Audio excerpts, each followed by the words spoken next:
ये देखिए, आज पड़ोस से फिर हमें एक सब्जी मिली है।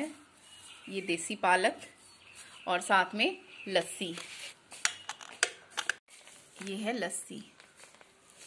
तो कितना कुछ हमें यहाँ से मिल जाता है आस पड़ोस में। ये आज और सब्जी मिली है, इसके मैं बनाऊंगी कोफ्ते। तो देखिए, हमें कुछ ना कुछ चीज़ें पड़ोसियों से मिलती ही रहती है और कितना फ़ायदा होता है। उसी तरीके से जैसे मेरे घर में कोई चीज़ें होंगी तो मैं भी पड़ोस में बांटती हूँ। तो इस तरह से हमारा काम चल जाता है। तो good morning and welcome to my channel Rashmi सोहोत्रा।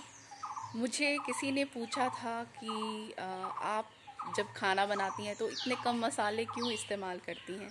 तो देखिए, सबसे पहले हमें ज़्यादा मसाले इस्तेमाल नहीं करने चाहिए। और दूसरी बात ये कि मेरे घर में हर तरह के मसाले हैं और मैं उनका जो यूज़ है तब करती हूँ जब मेरे घर में गेस्ट आते हैं। और आप इस तरह से रोज़ मसालेदार खाएंगे तो आप बीमार भी पड़ सकते हैं।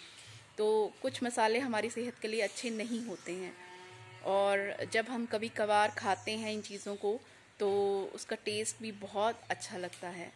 तो मैं आपको दिखाती हूँ कि मेरे घर में कौन कौन से मसाले हैं जो मैं हमेशा रखती हूँ अपनी किचन में। ये देखिए, ये सारे मसाले मैंने निकाल कर रख लिए हैं। साबुत भी हैं और पिसे हुए भी हैं। तो मैं यहाँ से शुरू करती हूँ। जैसे लौंग, छोटी हरी इलायची, बड़ी इलायची जिसको हम भुजिया भी कहते हैं, इसकी पीसी हुई, काली मिर्च पीसी हुई, दालचीनी साबुत और पीसी हुई, मेथी ये पीसी हुई है, जीरा भून के पीस कर रखा हुआ है, धनिया इसको भी पीस लिया है क्योंकि कई बार साबुत धनिया जैसे हम मुंह में डालते हैं तो वो दांतों में फंस जाता है। जावित्री, और ये बहुत कम इस्तेमाल मैं करती हूँ। फिर आती है अजवाइन और ये तेज पत्ता। ये तो मेरे घर में ही लगा हुआ था और गलती से ये जो पौधा है वो कट गया था। तो इस तरह से ये मैं सारे मसाले रखती हूँ। तो ये है सारे मसाले जिनको मैं इस्तेमाल करती हूँ सब्जी बनाने में। तो आज मैं बना रही हूँ ढ्यू की सब्जी, ढ्यू के कोफ्ते। तो उसमें इन सब मसालों का मैं इस्तेमाल करूँगी। तो चलिए किचन में देखते हैं मैं किस तरह से बनाती हूँ। इस सब्जी को मैं अच्छे से धोकर इसके डंठल निकालूंगी और फिर इसे मिक्सी में ग्राइंड करूंगी। और ग्राइंड होने के बाद ये कुछ ऐसी दिखेगी। अब इसमें मैं ऐड करूंगी 3 बड़े चम्मच बेसन। फिर कोफ्तों को क्रिस्पी बनाने के लिए इसमें ऐड करूंगी 1 बड़ा चम्मच चावल का आटा। फिर 1 चम्मच भुना हुआ जीरा, 1 चम्मच पिसा हुआ धनिया, 1 चम्मच अजवाइन, आधा चम्मच पीसी हुई मेथी, आधा चम्मच काली मिर्च और 2 चम्मच नमक स्वाद अनुसार। फिर इसमें ऐड करूंगी मैं 1 चम्मच हल्दी, आधा चम्मच देगी मिर्च और आधा चम्मच हींग। फिर इसमें 2 हरी मिर्चें काटकर मिक्स करूंगी। अब मैं इन सभी को अच्छे से मिक्स करूंगी। फिर इसमें स्वाद बढ़ाने के लिए ऐड करूंगी कस्तूरी मेथी।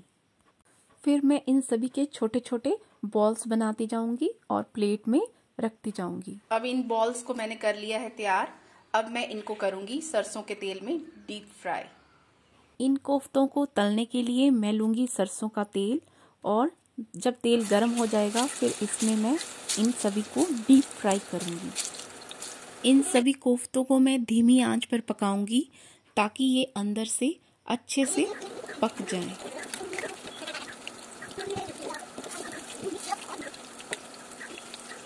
इन कोफ्तों को मैंने तल लिया है। अब मैं इनको टेस्ट करके देखूंगी। सेम आंच पर फ्राई करने से ये अंदर से बहुत अच्छे से पक चुके हैं और इनका टेस्ट खाने में खट्टा है क्योंकि ये विटामिन सी से भरपूर है। Mind blowing. इस तरह से मैंने इन सभी बॉल्स को फ्राई कर लिया है। अब मैं इसके लिए तैयार करूंगी तरी। तो उसका मसाला मैं तैयार कर लेती हूँ। तरी बनाने के लिए मैं लूँगी 2 मीडियम प्याज और 10 कलियां लहसुन की। फिर इसको करूँगी मैं मिक्सी में ग्राइंड। ये सब्जी मैं बनाने जा रही हूँ 6 लोगों के लिए। फिर मैं लूँगी मीडियम साइज के 4 टमाटर और इनको भी मैं मिक्सी में ग्राइंड कर लूँगी। तरीदार सब्जी बनाने के लिए मैं हमेशा मिक्सी में टमाटर और प्याज को ग्राइंड करती हूँ। ये टमाटर ग्राइंड होने के बाद अब मैं तरी बनाने के लिए जो मैं मसाले इस्तेमाल करूँगी वो होंगे जीरा साबुत, पिसा हुआ धनिया, आधा चम्मच दालचीनी, 1 चम्मच हल्दी, 1 चम्मच देगी लाल मिर्च, तेज पत्ता और बड़ी इलायची, 1 चम्मच इलायची और 4 लौंग। तो तरी बनाने के लिए इस्तेमाल करूँगी मैं कढ़ाई और यूज़ करूँगी मैं बचा हुआ तेल जिसमें मैंने कोफ्ते तले थे। अब इसमें ऐड करूँगी मैं तेज पत्ता, फिर इलायची, लौंग, जीरा, पिसा हुआ धनिया और बड़ी इलायची। फिर ऐड करूँगी पिसा हुआ प्याज और इसको अच्छे से भूनूंगी। जब प्याज अच्छे से सुनहरा हो जाएगा तब मैं इसमें ऐड करूँगी पिसे हुए टमाटर। फिर उनको भी तब तक भूनती रहूँगी जब तक इस मसाले में से तेल निकलना शुरू ना हो जाए। फिर इसमें ऐड करूँगी हल्दी, देगी मिर्च, दालचीनी और आधा चम्मच हींग। फिर इसको अच्छे से मिक्स करूँगी।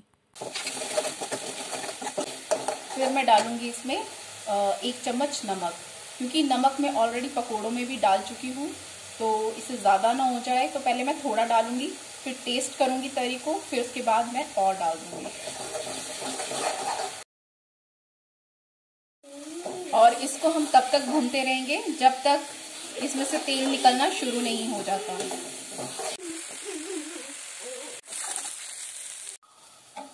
जब ये मसाला अच्छे से पक जाएगा, इसमें से तेल निकलना शुरू हो जाएगा, तो इसमें मैं ऐड करूँगी थोड़ा थोड़ा पानी।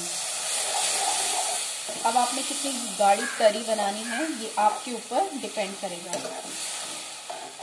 तो मैं धीरे धीरे पानी मिक्स कर रही हूँ।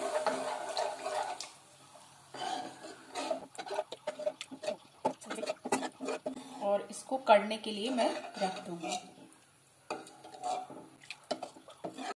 जब तरी अच्छे से उबलना शुरू हो जाएगी तब इसमें ऐड करूँगी मैं कस्तूरी मेथी।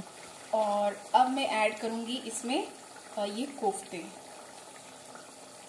ढ्यू के फूलों के कोफ्ते।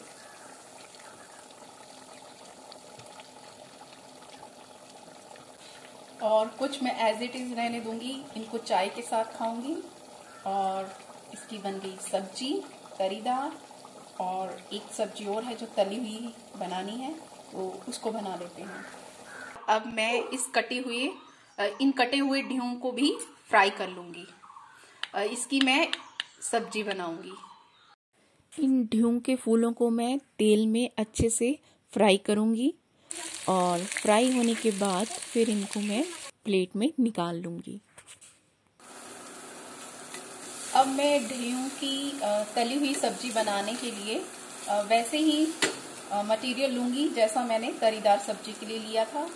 तो सबसे पहले मैं फ्राई पैन में लूँगी तेल, उसमें डालूँगी बड़ी इलायची, तेज पत्ता, जीरा, धनिया। फिर उसमें ऐड करूँगी मैं प्याज हल्का ब्राउन होने के बाद ऐड करूँगी उसमें टमाटर और फिर तेल निकलने तक उसको अच्छे से भूनती रहूँगी। जब मसाले में से तेल निकलना शुरू हो जाएगा फिर इसमें मैं ऐड करूँगी हल्दी, देगी मिर्च, नमक। अब इसमें मिक्स कर दूंगी मैं ये सब्जी जो मैंने तल के रखी थी। तो ये है सूखी सब्जी, ये देखिए।